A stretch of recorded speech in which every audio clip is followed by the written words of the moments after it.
오늘 본문의 주인공은 요시야 왕입니다. 요시야 왕의 할아버지는 므낫세 왕입니다. 므낫세 왕의 아버지는 히스기야 왕입니다. 히스기야 왕 좋은 왕입니까? 아닙니까? 좋은 왕이죠. 기도로 18만 5천을 물리치고 15년을 더 살게 된 병을 고친 왕이죠. 근데 그 아들은 어떻게 된 노릇인지 우상 숭배를 했습니다. 신명기에 나오는 말씀을 정반대로 어긴 우상을 다시 만들고 우상의 제사를 성전에서 드리고 점쟁이와 가늠하는 사람들, 가늠하는 여인들을 다시 데리고 온 사람이 므낫세 왕이었습니다. 그래서 이 므낫세 왕은 바벨론으로 포로로 끌려갔다 왔어요. 그리고 그의 아들 아몬이 왕이 됩니다. 이 아몬은 요시야 왕의 아버지죠. 이 아몬은 어떻게 됩니까? 아버지가 하던 그대로 따라했습니다. 우상 숭배를 하고 우상의 제단을 성전에 쌓고 점쟁이와 가늠하는 여인들을 예루살렘 성에 용인한, 그래서 이 아몬은 어떻게 된 줄 아세요? 신하들에게 암살당해 죽었어요. 그리고 신하들이 이 아몬의 아들 요시야를 8살 때에 왕으로 세웠습니다. 8살에 왕이 되었죠. 그리고 요시야가 20살이 되었어요. 그런데 이 요시야가 왕이 된 이후에 국제 정세가 급변했습니다. 당시 강대국이었던 아람과 북이스라엘을 멸망시켰던 아수르가 멸망해버렸어요. 아수르가 왜 멸망했을까요? 바로 히스기야의 기도로 18만 5천의 군대가 한꺼번에 죽어버렸기 때문입니다. 그리고 아수르의 왕이 돌아가서 암살당해 죽고 아들이 왕이 되었지만 국력은 쇠하여 아수르가 멸망하고 바벨론이 신흥국가로 중동 지역을 제패하게 되었습니다. 이것은 남유다의 기회였습니다. 남유다가 국제적으로, 경제적으로, 군사적으로 다시 일어날 수 있는 기회가 되었습니다. 그 좋은 기회에 누가 왕이 된 거예요? 요시야가 왕이 되었다 이 말이에요. 무주공산에 깃발만 꽂으면 되는 시대에 왕이 된 사람이 요시야였습니다. 그런데 이 요시야가 그 좋은 시기에 무엇을 했느냐?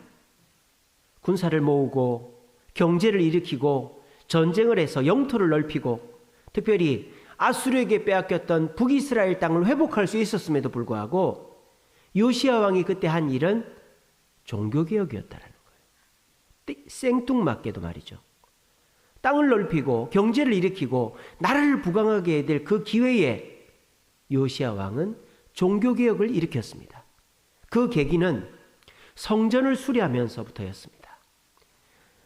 므낫세, 아몬을 거치면서 성전은 버려진 집이 되었어요.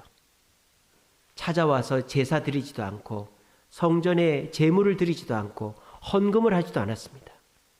물질이 쌓이지 않으니 성전은 거미줄이 치이고 성전에서 일하던 사람들은 다 살 길을 쫓아 나아가 버렸습니다. 그런 성전을 요시야 왕이 거미줄을 걷어내고 무너진 곳을 수리하면서 수리를 하다가 성전 헌금함에서 뭘 발견하느냐? 이거를 발견한 거예요. 이게 뭐예요? 성경, 율법책을 발견한 거예요.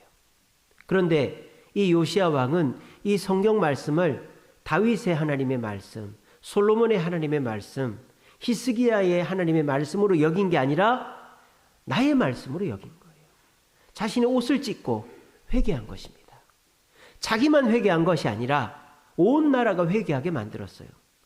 므낫세, 자기 할아버지 므낫세가 온 이스라엘을 우상천지로 만들었다면 이 요시야는 다시 남유다 온 나라를 하나님의 나라로 회복시키기 시작합니다. 그래서 이 요시야 왕은 결단하고 이제 이 말씀대로 우상을 제거하기 시작합니다. 특별히 므낫세 왕 아몬, 자기 아버지 아몬이 성전에 세웠던 우상들을 다 깨부수기 시작합니다. 그리고 율법책에 나와 있는 대로 유월절을 지킵니다. 온 이스라엘 사람들을 불러다가 하나님이 지키라고 한 유월절의 절기를 지켰습니다. 그래서 종교개혁을 했어요. 자, 종교개혁을 했으면 잘 돼야 되잖아요. 이스라엘도 잘 되고 요시야 왕도 잘 돼야 되잖아요. 근데 요시야가 20살에 종교개혁을 하고 39살에 죽습니다. 제가 올해 48이니까 39살이라면 굉장히 젊은 나이죠. 젊은 나이에 죽어버려요. 왜? 전쟁터에서 전사하고 허망하게 죽어버렸습니다. 어떻습니까? 차라리 요시야가 종교개혁을 하지 않고 경제를 일으키고 군사를 일으켜서 영토를 넓혔다면 오히려 백성들에게 유익이 되었을 텐데 그저 돈 되지도 않는 일, 경제, 자기 집안에 도움이 되지도 않는 종교개혁이나 하다가 39살에 책임감 없이 죽어버렸으니 이 요시야의 이 노력은 아무짝에도 쓸모없는 일이 되어버린 것 같아요. 그런데 요시야의 이 종교개혁은 아무런 쓸모없는 일이 아니었습니다. 왠 줄 아십니까? 요시야 이후에 요시야 때 태어난 두 사람이 있었기 때문이에요. 첫 번째로는 다니엘이고 두 번째는 에스겔입니다. 다니엘은 요시야 21년째 되던 해에 태어났어요.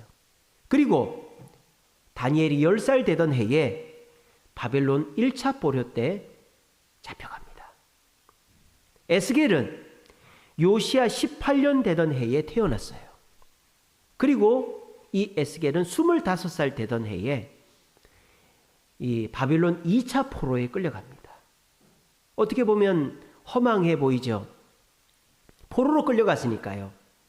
그런데 다니엘은 왕궁에서 하나님 말씀을 전하고 왕궁에서 하나님의 놀라운 역사를 일으켜서 3번의 왕이 바뀌는 동안에 총리를 지내는 놀라운 하나님께 붙들린 사람이 되었습니다. 에스겔은 백성들 가운데서 일했습니다.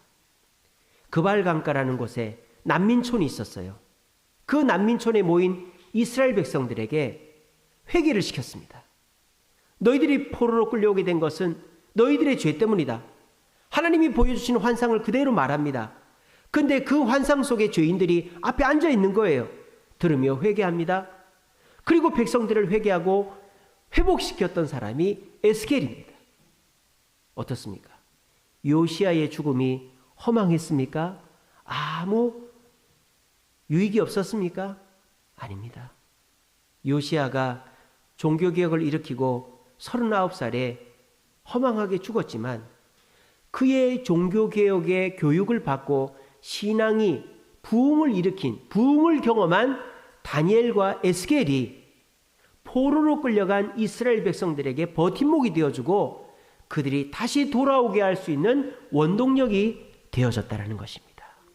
이 시간 저를 따라합시다. 축복은 이월된다. 다시 한번 축복은 이월된다. 세상에서는요 저주가 이월되죠.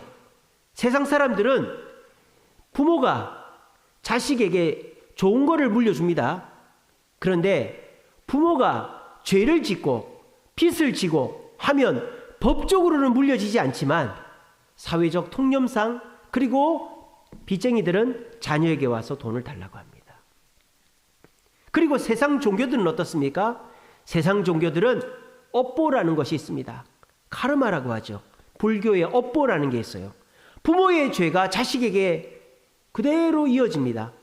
그 자식은 아무 잘못을 안 했는데 부모의 죄로 살아생전에 고난을 당하는 거예요. 그래서 스님 왜 제가 몸이 아픕니까? 스님 우리 애들이 왜 안 됩니까? 그거는 네 업보다 그러는 거예요. 여러분 그런 유명한 예화가 있지 않습니까? 성경에 나오는 얘기와 불경에 나오는 똑같은 얘기가 있어요. 한 과부의 아들이 죽었어요. 그런데 그 과부의 아들이 죽은 상여를 메고 가는 거를 부처님도 만나고 예수님도 만났어요. 똑같은 구조의 이야기죠. 그래서 상여가 지나가는데 엄마가 울면서 갑니다. 그런데 부처님이 그 상여를 보고는 이제 그 장례를 멈춰섰어요. 그리고 그 어머니가 얘기합니다. 부처님 왜 제 아들이 죽어야 합니까? 제 아들이 무슨 죄입니까? 그랬더니 부처님 뭐라 했다? 네 업보다 그런 거예요. 그거는 너의 죄고 너의 조상의 죄고 그게 네 아들한테 간 거야 그러는 거예요. 우리 예수님은 어떻게 하십니까? 우리 예수님은 죽은 아들이 메어가는 그 상해를 붙잡아 놓고 그 아들을 살려주십니다. 이것이 기독교와 세상 종교의 차이인 것입니다. 세상 종교는요, 복은 내가 다 누리고 저주는 아들 때까지 물려줍니다. 하지만 우리 기독교는 저주는 절대 아들 때까지 이어가지 않습니다. 왜일까요? 내가 다 짊어져서 그럴까요? 오늘 여기 앉아 계신 부모님 세대들이 내 죄를 내가 다 씻고 저 세상에 가기 때문일까요? 아닙니다. 저도 죄가 있고 우리가 살아생전에 우리 죄를 어떻게 다 씻는단 말입니까? 내가 지은 죄를 내가 예수 믿지 않으면 내 자식들이 고스란히 물려받을 수 있습니다. 물려받게 될 거예요. 그런데 예수 믿는 저와 여러분들의 자식들은 염려할 필요가 없어요. 죄가 이월되지 않습니다. 왜 그럴까요? 죄의 싹을 끊어버린 예수 그리스도가 계시기 때문입니다. 예수님은 여러분들이 지은 죄도 십자가에서 다 용서해 주신 거예요. 그러므로 여러분의 자식들은 죄를 이월받지 않습니다. 이것을 믿으시기 바랍니다. 예수 안에 있는 자, 나도 자유를 누리고 내 자녀들도 자유를 누리는 거예요. 이것이 복음이요, 우리 예수 믿는 자들의 특권인 것입니다. 그런데 우리 예수님 뭐라 했습니까? 네가 잘한 일, 네가 주님 앞에 충성한 일은 천대까지 복을 받으리라고 그랬어요. 천대까지라고 그랬습니다. 천대까지. 축복은 이월됩니다. 축복은 이월됩니다. 이찬수 목사님이라는 분이 계세요. 분당 우리 교회라는 2만 명 모이는 교회, 큰 교회 담임 목사님이죠. 근데 이 목사님의 아버지는 일찍 돌아가셨어요. 이 이찬수 목사님의 아버님이 우리 고신교회 목사님이셨어요. 대구에서 목회하셨는데 이 아버지가 40일 금식 기도를 하다가 돌아가신 거예요. 그래서 이찬수 목사님이 엄청나게 충격을 받은 거예요. 어떻게 기도하다가 사람이 죽을 수 있지? 어떻게 목사가 죽을 수 있지? 너무너무 충격을 받은 거예요. 우리 예수 믿지 않는 분들이나 믿음이 연약한 분들은 어떻게 목사님이 암에 걸려? 어떻게 권사님이 힘들어? 뭐 그렇게 생각을 합니다. 목사는 무조건 잘 돼야 되는 줄 알아요. 교회 성도님들은 무조건 잘 돼야 되는 줄 알아요. 그렇지 않죠? 이찬수 목사님이 그때 시험에 들은 거예요. 아니, 우리 아버지가 무슨 죄인가? 우리 아버지 시골교회에서 어렵게 목회한 죄밖에 없는데, 우리 아버지 금식 기도한 죄밖에 없는데 왜 하나님 우리 아버지를 천국으로 데려가셨지? 젊은 시절에 굉장한 갈등을 겪었다고 합니다. 그런데 이 목사님이 이제 미국에 계시다가 미국에서 신학교를 마치고 한국 들어와서 이제 목사가 된 거예요. 그래서 사랑의 교회 부목사 하면서 청소년 사역을 엄청 잘했죠. 청소년 사역가 1세대가 이찬수 목사님이죠. 그리고 이분이 학교 강당을 빌려가지고 목회를 시작했는데 한 주에 50명씩 밀려오더랍니다. 한 주에 50명씩. 그래서 2만 명 되는 교인이 됐어요. 저는 이걸 얘기하려는 게 아니에요. 물론 아버지의 그 40일 금식 기도의 축복이 이찬수 목사님께 이월된 거죠. 저는 이거를 말하는 게 아니에요. 이 이찬수 목사님이 어떤 계획을 발표했느냐. 교회를 분립개척하겠다. 10,000명 성도 파송 계획을 세운 거예요. 그래서 이 분당 우리 교회 부목사들을 29개로 자른 거예요. 그래가지고 29개 교회를 분립을 하겠다고 한 거예요. 그때 많은 교회들이나 사람들이 비웃었습니다. 아이고, 그게 될까? 성도들이 따라갈까? 목사님이 그렇게 진짜 할까? 막 그랬었어요. 근데 어떻게 된 줄 아세요? 4월 달에 그렇게 했어요. 실제로 부목사님들을 통해서 29개로 나눠가지고 그렇게 해서 29개 교회를 분립개척을 하고 출석 성도가 2만 명에서 5천 명으로 줄었습니다. 15,000명을 보낸 거죠. 그리고 앞으로도 더 보낼 거래요. 어떻습니까? 이찬수 목사님의 아버지 허망하게 돌아가셨어요. 목회를 꽃도 피워보기도 전에 40일 금식하시다 돌아가셨어요. 그러면 그 이찬수 목사님의 그 수고와 노력은 끝난 것입니까? 아버지의 노력은 끝난 것입니까? 아니죠. 그 40일 금식 기도의 노력과 수고가 이찬수 목사님께 이어진 거죠. 그래서 목사님이 2만 명 성도를 만든 거죠.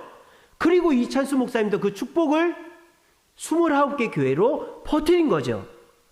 금식 기도하신 그 시골교회 이찬수 목사님의 아버지의 축복은 아들과 29개 교회로 이월된 것입니다. 어제 우리 송강철 집사님 그 양평에 신방을 다녀왔어요. 2년 전에 저희 교회를 짓기 전에 저희가 이제 교회를 짓기 전에 송강철 집사님 찾아갔어요. 그래서 좀 우리 교회 건축의 설계도라든지 이런 걸 좀 봐달라고 그랬어요. 그런데 이분이 설계도를 봐주는 것뿐만 아니라 너무 적극적으로 우리를 도와주시는 거예요. 그리고 우리가 이제 돈이 없다 보니까 결국은 이 송강철 집사님 아는 분이 건축을 못 해주시고 저희가 이제 다른 경로를 통해서 건물을 짓게 됐죠. 그러면 사실 서운할 법 하잖아요. 내가 도와줬는데 나를 통하지 않고 다른 사람을 통해서 건축을 했으니까. 그런데 저희가 이제 건축이 마무리될 시점에 준공을 받아야 되는데 돈이 없어가지고 힘들 때 송강철 집사님 전화가 온 거예요. 목사님 뭐 힘든 거 없습니까? 그래서 제가 얘기를 했죠. 우리가 지금 3억이 있어야 되는데 돈이 없다고. 그러니까 송강철 집사님이 아는 건축회사 사장님 회사로 저를 보낸 거예요. 그 자리에서 바로 1억을 제가 빌린 거 아닙니까? 그리고 송강철 집사님이 월급 줘야 될 5천을 땡겨서 빌려준 거예요. 그리고 우리 성도들이 십시일반으로 모아가지고 3억을 만들어서 우리가 준공을 받은 거 아닙니까? 그래서 송강철 집사님이 저희 교회 건축의 처음과 끝을 도와주셨어요. 그리고 제가 이제 2년 전에도 사무실을 가봤고 요번에도 사무실을 가봤는데 2년 전에는 SG토건이 하는 공사 현장이 3개밖에 없었어요. 3개. 그 사무실에다가 이렇게 조감도를 붙여 놓으시거든요. 어제 양평 사무실이 여러 군데가 있는데 회사가 3개니까 이제 본사가 청담동에 있고 양평에 사무실이 하나 있는데 양평 사무실로 갔거든요. 현장이 몇 개인 줄 아세요? 10개입니다. 10개. 놀라지도 않으시네. 3개 있다 10개가 됐다니까요. 그것도 그냥 10개가 아니고 연건평 만평. 만평 정도는 지어야 됩니까? 그죠? 우리 교회가 연건평이 얼마인 줄 아세요? 300평이에요. 우리 교회가 300평. 연건평 만평이면 어마어마합니다. 지식산업센터라고 해서 옛날로 말하면 공장형 빌딩이에요. 그런 것만 전문적으로 골조를 올리는 분이에요. 그게 10개를 하는 거예요. 10개를. 그뿐이 아닙니다. 저희를 텃밭으로 오늘 야채들 나눠 가지고 가셨어요? 네. 그 야채가 송강철 집사님 그 땅에 심은 텃밭에서 갖고 온 거예요. 그러니까 저희를 거기를 데려갔어요. 근데 공터가 있는데 한켠에다가 텃밭을 해놨더라고요. 그래서 거기서 뭐 상추니 고추니 오이니 호박이니 가지 다 따고는 이제 오는데 목사님 기도해 주세요 그러는 거예요. 왜요? 여기다가 아파트를 지을 겁니다. 논한 거예요. 요즘에 양평이요. 어마어마합니다. 벌써 시가 돼도 시가 돼야 되는데 군이 누리는 혜택이 있기 때문에 시로 승격을 안 하는 거예요. 양평의 인구가 얼마나 많은 줄 아세요? 그 땅이 평당 지금 500이랍니다. 근데 2,700평이에요. 계산해 보세요. 얼마예요? 땅값만 135억이에요. 근데 거기다가 땅을 파는 게 아니고 이분이 아파트를 짓겠대요. 지금 양평에 아파트 지을 땅이 없어요. 여러분 서울에 집 부시고 건물 올리죠? 양평에 지금 그렇게 하고 있더라고요. 차를 타고 가는데 멀쩡한 건물을 부시고 있더라고요. 양평이 지금 땅이 없는 거예요. 근데 집사님 그 땅을 딱 묵혀놓고 있는 거예요. 지금 10개 하는 지식산업센터가 아무 문제 없이 지금 굉장히 어렵답니다. 인건비도 오르고 자재값도 오르고. 근데 이거를 무사히 끝내놓으면 딱 준공 떨어지면 이제 돈이 들어오거든요. 그 돈 갖고 짓겠대요. 그러면 어떻게 되는 겁니까? 땅을 팔면 135억이지만 그걸 올리면 어떻게 됐네? 몇 천억이 되는 거예요. 몇 천억이. 기도해달라고 그러더라고요. 2년 전에 저희 교회 건축 시작할 때 말 몇 마디 거들어주고 또 저희 교회 준공 떨어지기 전에 1억 5천 빌려준 거예요. 준 것도 아니고 도와줬더니 하나님이 올해 10개 현장을 주신 거예요. 그리고 아파트를 지을 수 있는 길을 열어주신 거예요. 제가 그랬습니다. 거기 가서 제가 설교하면서 이렇게 얘기했습니다. 하나님 앞에 하는 선한 일은 칼로스의 선이 아니라 아가두스의 선이다. 제가 말씀 묵상으로 보내드린 거 혹시 기억나십니까? 칼로스의 선은 그냥 착한 일이에요. 착한 일. 남 도와주고 불쌍한 사람 도와주고. 아가도스의 선은 뭐죠? 하나님의 일을 아가도스의 선이라고 하는 거예요. 송강철 집사님이 하는 일은 칼로스의 선이 아니라 아가도스의 선이라고 그랬어요. 교회를 도와준 선이라고 그랬어요. 하나님이 집사님이 앞장서 가시는 일 뒤에 생기는 문제들을 다 해결해 주실 줄로 믿습니다 라고 제가 기도해 주고 왔습니다. 그래서 하나님이 우리 송 집사님 크게 쓰시고 교회를 위해서 헌신한 사람에게 부어주시는 축복이 어떤 건지 보여주세요 라고 제가 기도했어요. 저는 지금 그거를 얘기하려는 건 아니에요. 송강철에서 그만큼 복을 받았어요. 근데 차를 타고 오면서 우리 권사님들 몇몇 분 가셨거든요. 얘기가 나왔어요. 그러면서 우리 한 권사님이 그 얘기를 하는 거예요. 송광철 집사님의 어머니가 계셨다는 거예요. 어머니 성함이 이종순 집사님. 근데 그 이종순 집사님이 엄청나게 욕심꾸러기인 거예요. 돈에 욕심이 있는 게 아니라 신앙의 욕심, 기도의 욕심이 있는 거예요. 그래서 그렇게 대솔교에서 충성하고 기도 많이 하고 자식들 위해서 기도 많이 하셨답니다. 근데 그때 당시에 송광철 집사님은 교회도 안 나오고 술 많이 먹고 허랑방탕하게 살았답니다. 근데 이종순 집사님 돌아가시고 송광철 집사님 한번 사업을 말아먹었어요. 그리고 우여곡절 끝에 다시 일으켜 세운 게 SG토건이에요. 근데 처음에는 이렇게 크게 안 했단 말이에요. 자영동에 조그마한 회사 있었어요. 근데 이분의 회사가 점점 크더니 작년에 어려웠는데 올해 10개 현장을 하면서 이제는 아파트 짓고 나면 대박이 나게 생긴 거예요. 그 축복이 어디서 왔냐? 우리 권사님들과 내린 결론은 이종순 집사님의 기도에서 왔다라는 거예요. 이게 뭐예요? 축복의 이월이라는 것입니다. 여러분, 지금 자식들이 속을 썩입니까? 교회를 잘 안 옵니까? 교회 와도 마당만 밟고 갑니까? 걱정을 하지 마세요. 여러분들이 지은 잘못, 여러분들의 자식들이 물려받을까 봐 걱정이 됩니까? 걱정을 하지 마세요. 여러분들이 교회 와서 기도하고 주님 앞에 충성하면 주님이 그 잘못들은 다 짊어지고 여러분들 자식들에게 하나도 물려지지 않게 해주실 줄로 믿으시길 바랍니다. 그리고 여러분들이 잘한 거는 30배, 60배, 100배, 1000배, 만배 뻥튀기가 되어서 자식들에게 다 물려질 줄로 믿으시길 바랍니다. 지금을 보지 마세요. 지금의 자녀들을 보지 마세요. 잔소리하지 마세요. 오히려 5년, 10년 후에 내 자식이 교회에서 충성하고 교회에서 집사도 되고 권사도 되고 장로도 될 것을 기대하며 지금의 자식들의 일탈과 부족함은 눈 감아주세요. 그것이 오히려 더 자식들을 빨리 주님께로 돌아가게 하는 길입니다. 따라해봅시다. 축복은 이월된다. 더 큰 소리로 축복은 이월된다. 우리 주세움교회도 주님께 축복을 받았습니다. 개척한 지 8년 만에 교회를 짓다니 이게 있을 수 있는 얘기입니까? 기회가 좋았죠. 우리 장로님 항상 말씀하시지 않습니까? 현금 8천만 원 있었습니다. 그거 가지고 어떻게 이걸 짓습니까?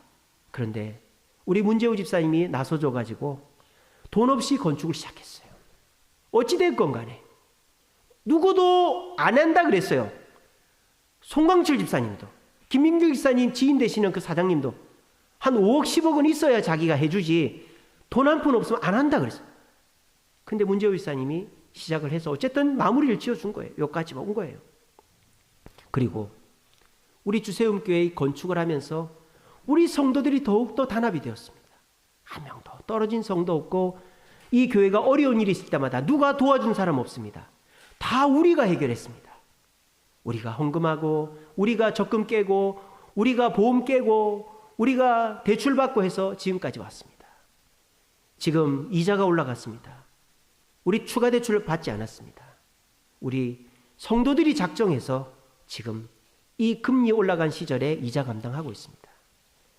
이 헌신, 이 여러분들의 이 정말 수고, 이거 어떡할까요? 이거 어마어마한 거 아니에요? 여러분들은 지금 어마어마한 일을 한 거예요. 여러분들은 정말 이 살아생전에 교회를 짓는 사람이 몇 명이나 되겠습니까? 근데 10년, 20년 된 교회도요, 교회 안 지어요. 문제 생길까봐, 어려움 생길까봐. 근데 정말 무식한 게 용감하다고 개척한 지 6년 만에 건축하겠다고 해가지고 또 성도들이 참 목사 닮아서 무식해가지고 건축하겠다고 모여가지고 이 무식한 일을 했는데 또 하나님께서 이 일을 되게 해주셔서 우리는 지금 어마어마한 일을 한 거예요. 여러분, 이 어마어마한 축복이 여러분들의 자녀들에게 물려갈 줄로 믿으시기를 바랍니다. 여러분, 꼭 그렇게 될 줄로 믿습니다. 그리고 우리 주세음교회 오는 성도들은 논한 거예요. 복 받을 거예요. 우리 성도들이 해놓은 복을 그대로 밥상채 받을 것입니다. 우리 주세음교회 그냥 된 교회 아니거든요. 눈물로 여기 세울 수 없는 이 땅에다 교회를 세운 거거든요. 여러분, 이 교회 오는 분들 앞으로 축복받을 것입니다. 또한 이 교회에서 자라나는 자녀들은 축복을 받을 것입니다. 제가 이번 주 우리 다음 세대 아카데미 세계로교회 다녀왔습니다. 우리 이지윤 집사님한테 얘기만 많이 들었어요. 근데 가보니까 어마어마해요. 정말. 근데 교회가 커졌다고, 교인이 많다고, 헌금이 많다고 절대 허투루 하지 않아요. 그 소년보 목사님은 목양실이 없습니다. 저도 목양실이 있는데 소년보 목사님 목양실이 없어요. 세 가족 면담실 한 켠에 책상 갖다 놓고 업무 보십니다. 큰교회 목사님은요, 전화번호도 안 가르쳐줘요. 비서를 통해야만 전화통화가 됩니다. 소년보 목사님 비서도 없습니다. 소년보 목사님 운전사도 없습니다. 교인이 5,000명인데 제가 어마어마한 충격을 받고 왔어요. 그리고 제가 강의를 듣는데 복도 두고 바로 옆에 앉아 계시는 거예요. 저를 지켜보고 계시는가. 긴장이 돼가지고 일어날 수가 없었어요. 오줌이 마려운데도 찔끔찔끔 싸지는 않고 그냥 가만히 앉아 있었어요. 그리고 전화가 오면요, 다 답을 달아주는 거예요. 저도 목사님한테 그 문자를 보냈는데 막 이렇게 엄지척 해주시고 말이죠. 뭐 제가 언제 봤다고. 제가 엄청난 충격을 받고 왔어요. 아, 큰 교회 목사님이라고 다 변질되는 게 아니구나. 저 목사님이 어떻게 해서 저렇게 됐을까? 저러니까 됐다. 욕심 없고 정말 그 앞뒤 이렇게 뭐 나중에 가서 변질되지 않고 그냥 용감하게 나아가니까 뒷감당은 하나님이 다 해주신 거다. 그걸 제가 체험하고 왔어요. 근데 소년보 목사님이 하는 게 뭐냐? 다음 세대. 그래서 그 교회는요, 유치원, 초등, 중등, 고등 학교가 다 있어요. 그래서 아이들을 교회 아이들 유치원 때부터 교회 와서 먹이고 입히고 재우고 다 하는 거예요. 교회 앞마당에 텐트가 있어요. 성도들이 돌아가면서 그 텐트에서 캠핑을 하는 거예요. 그럼 목사님 어떻게 하는 줄 아세요? 고 가는 거예요. 가가지고 같이 고기 얻어먹고 얘기 나누는 거예요. 소년보 목사님 교회를 안 떠난답니다. 큰교회 목사님들 얼마나 바쁩니까? 성도들 보면 인사하고 주방 봉사하는 사람한테 가서 머리 쓰다듬고 그거 이지우 집사님한테 얘기 들으니까 소년보 목사님의 친근한 표현이 뭐냐? 머리에 물 붓기. 뒤에 몰래 가서 머리에 물 싹 붓고 우리 장로님처럼 살짝 장난치고 오신대요. 그게 취미라고 할 정도로 교회밖에 모르는 분이에요. 그러니까 하나님이 복을 주시지. 제가 뭐 세미나도 세미나지만 그 소년보 목사님이 나의 롤 모델이다. 근데 그렇게 목회해야 돼. 큰 교회를 하겠다는 뜻이 아니고 그렇게 처음과 끝이 같은 목사가 돼야 돼. 그래야 내 양떼가 복을 받고 내 교회가 복을 받는다. 그런 깨달음을 얻고 왔습니다. 그리고 우리 주세음교회도 다음 세대가 살아나야 되겠다. 그런 깨달음을 얻었습니다. 좋은 강의들 들으면서 정말 내가 우리 학생들, 청년들을 잘 몰랐구나. 정말 이 학생들이 얼마나 우리와는 다르고 다른 공간과 시간 속에 살고 있는지를 몰랐어요. 그래서 이번 여름 행사가 참 중요하겠다. 우리 학생들을 공감하고 우리 청년들을 공감할 수 있는 시간이 필요하겠다.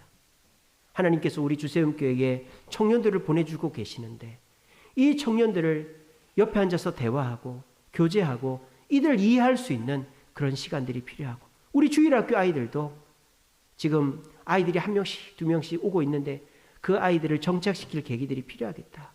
그런 계획들을 많이 세우고 기도하고 왔습니다. 올 여름이 우리 주세음교회 굉장히 중요합니다. 지금 18명이 우리 교회에 등록을 했어요. 그래서 대부분 다 잘 나오고 계십니다. 우리가 새가족부에서 뉴라이프 코스를 지금 계획하고 있습니다. 뉴라이프 코스를 통해 정착시키고 이번 여름에 우리 새가족들, 청년들을 정착시키면 우리 주세음교회의 미래는 밝을 것입니다. 그리고 우리 신혼부부가 지금 3쌍이 있어요. 그리고 내년에 1쌍이 더 생깁니다. 4쌍입니다. 이 4쌍을 잘 가르치고 잘 섬기면 우리 교회의 든든한 버팀목이 됩니다. 우리 교회의 주력은 50대 후반부터 60대입니다. 10년만 지나면 우리 교회 동력이 사라져요.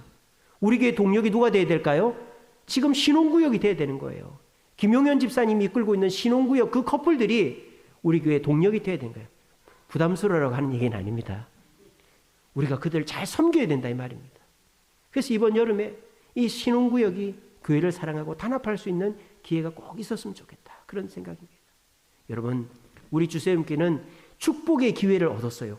부흥의 기회를 얻었어요.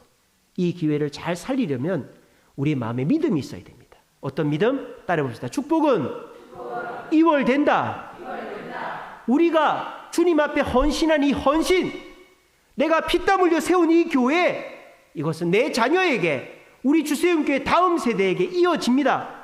믿으시고 지금 자녀들이 좀 속을 썩이더라도, 지금 힘들고 어렵더라도 견디고 나아가셔서 우리 후대가 10년, 20년, 30년 후에 이 교회의 주인이 되어지고 이 교회가 이 지역에 우뚝 서고 하나님의 축복을 나누어주는 교회 될 수 있도록 함께 노력하는 저와 여러분 되시기를 간절히 바랍니다.